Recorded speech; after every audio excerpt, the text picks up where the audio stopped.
అడిగారు, చాలా సందర్భాల్లో చెప్పున్నాడు.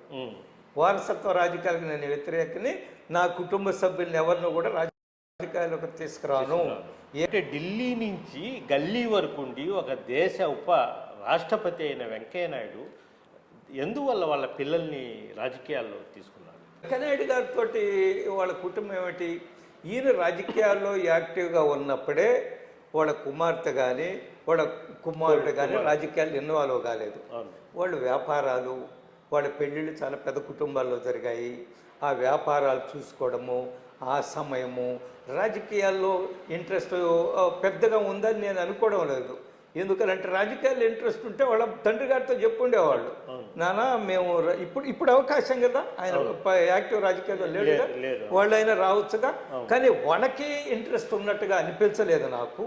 ఎందుకంటే వాళ్ళు వ్యాపారాలతో చాలా బిజీగా ఉంటారు. వెంకయ్యనాయుడు గారు కూడా ఎప్పుడు కూడా ఎంకరేజ్ చేయాలి వాళ్ళని, చాలా